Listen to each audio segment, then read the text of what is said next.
భ్యో నమః శ్రీ మహాగణాధిపతయే నమః శ్రీ సరస్వతి నమః. భక్తులారా, వ్యాస ప్రోక్త భాగవత మహాపురాణం చెప్పుకున్నాం. ఇందులో భాగంగా నిన్నటి వరకు మనం 12 స్కందాలు గల ఈ భాగవతంలో 2 స్కందాలు పూర్తి చేసి మూడో స్కందంలో 35 భాగాలుగా చెప్పుకున్నాం. ఇప్పుడు నిన్నటి వరకు ఈ రోజున 36వ భాగం చెప్పుకుందాం. చెప్పుకునే ముందు వ్యాస భగవాన్ని ప్రార్థన చేసుకుందాం. వ్యాసాయ విష్ణు రూపాయ వ్యాస రూపాయ విష్ణవే నమో వై బ్రహ్మనిధే వాసిష్ఠాయ నమో నమః. సమర్థద్గురు సాయినాథ్ మహారాజ్ కీ జై.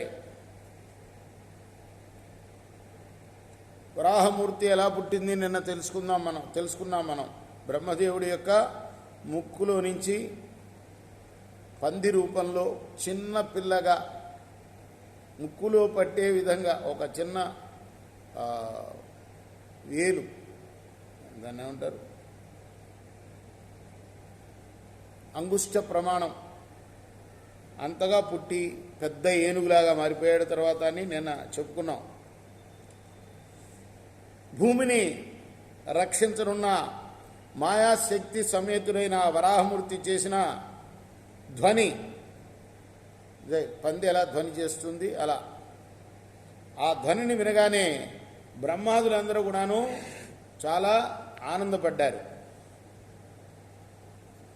ఈ యజ్ఞవరాహం కర్కశమైన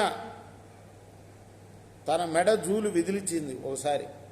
దానివల్ల పుట్టిన వాయువేగానికి మేఘమండలం అంతా కూడా చెల్లా చెదరైపోయింది. అంత వేగంగా వచ్చిందనమాట ఒక్కసారి జూలు విదిలిస్తే.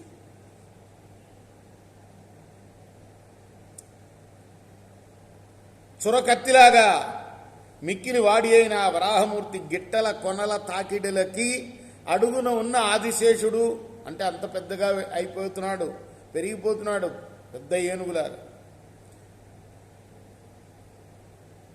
దిగ్గజాలన్నీ కూడాను ఆదిశేషుడితో సహా వాళ్ళందరూ కూడాను హడలిపోయారు. తన నిశ్వాసాలే వేగస్వరూపంగా గల యజ్ఞవరాహం, వేదస్వరూపం అంటే భగవంతుడి యొక్క నిశ్వాసమే, అంటే ఊపిరి విడవటం, దాన్నే వేదాలు అంటారు.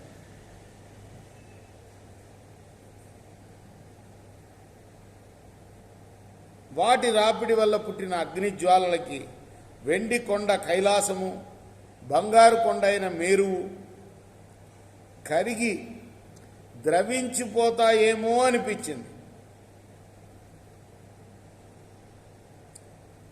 ఆ ఆదివరాహం భయంకరం గంభీరమైన తన జర్జరారావాల వల్ల సముద్రాలన్నీ కూడా అల్లకల్లోలం అయినట్లు కనపడుతున్నాయి. ఈ విధంగా ఆ మహావరాహం పొర్లుతూ పొంగుతూ సంతోషంతో గంతులేస్తూ రొప్పుతూ ఆకాశానికి ఎగురుతూ విజృంభిస్తూ మూతి బిగిస్తూ నేలను వాసన చూస్తూ ఇలా అనేక విధాలుగా ఊగుతూ చెలరేగుతూ ఉన్నది.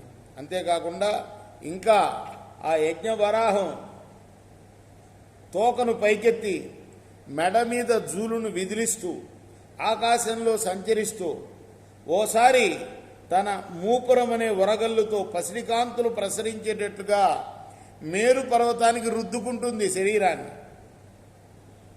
పంది చేసే సహజమైన చర్య ఇదే కదా. ఇంకోసారి సప్త సముద్రాల్లో గల జలాలన్నీ బురద అయిపోయేటట్లుగా ఎగిరి వాటిల్లో గంతులేస్తుంది. ఇంకోసారి మిక్కిలి భయంకరంగా తోకను తిప్పడం వల్ల పుట్టిన గాలి తాకిడికి ఆకాశం దద్దరిల్లి బద్దలయ్యేటట్టుగా తయారవుతుంది. ఒక్కొక్కసారి కనుగొనల్లో అగ్ని కణాలను కురిపిస్తూ మహాభయంకరంగా కనిపిస్తుంది. ఇంకోసారి మహాయోగులకు సేవించదగిన భవ్య దివ్య వైభవంతో శోభిల్లుతూ విహరిస్తూ ఉంది. ఇలా విహరిస్తూ ఉదయం, మధ్యాహ్నం, సాయంకాలం సవనాలనే 3 పర్వతాలు గల యజ్ఞమే తన స్వరూపంగా గల యజ్ఞస్వరూపుడై యజ్ఞవరాహ రూపం ధరించిన ఆ మహావిష్ణువు మహాప్రళయకాలంలో తాను నిద్రలో ఉన్న సమయంలో జలంలో ఉన్న భూమి రసాతలాల్లోకి చేరినందువల్ల దాన్ని ఉద్ధరించడం కోసం సముద్రం లోపలికి వెళ్ళాడు. ఆ వేగానికి సముద్రుడు తట్టుకోలేక అల్లకల్లోలమైన మనస్సుతో అలలు అనే చేతులు పైకెత్తి యజ్ఞవరాహ నన్ను రక్షించవయ్యా రక్షించవయ్యా అని వేడుకున్నాడు. ఆ వరాహమూర్తి తన వాడి అయి వంకరలు తిరిగిన పొడవైన కత్తుల్లాంటి గిట్టల కొనలతో సముద్ర జలాలని చల్లా చెదరు చేస్తూ పాతాళం లోపలికి దూసుకుని పోయి అక్కడ భూమిని చూశాడు. ఆ సమయంలో ఆ సముద్రంలో దాగి ఉన్న ఒక భయంకర రాక్షసుడు ఆయనకి ఎదురయ్యాడు. ఆ క్రూర దానవుడు కులపర్వతాలను గిట్టలతో పగలగొట్టేది, భూమిని ప్రియురాలుగా గ్రహించింది, భూమండలాన్ని వెతుకుతూ ఉన్నది, యజ్ఞమయమైన శరీరం కలిగి అయిన వరాహాన్ని దర్శించాడు. అలా చూడగానే ఆ రాక్షసుడికి చాలా ఆగ్రహం కలిగింది. రోషంచే భీకరమైన ఆకారం కలవాడై ఆ రాక్షసుడు అనివార్యమైన మహాశౌర్యంతో గిరగిర గదను తిప్పేశాడు. మన వరాహమూర్తి అది తప్పించుకొని క్రోధంతో గర్వంతో అపారమైన పరాక్రమంతో విజృంభించిన మృగరాజులాగా గజరాజులాగా విజృంభించిన మృగరాజు సింహం ఏనుగుని మట్టుపెట్టినట్టుగా ఆ వరాహమూర్తి తన వాడి కోరల అంచులతో వాడిని విదిలించి తుదముట్టించాడు. ఆ రాక్షసుని ఈ విధంగా వాడి వేడి నెత్తురు దారులతో నిండిన చెక్కిళ్ళు గలవాడై అంటే వాడిని బాగా గోళ్లతో గీకాడు. రక్తం అంతా కూడా తన ఒంటి మీద చిందింది అనమాట.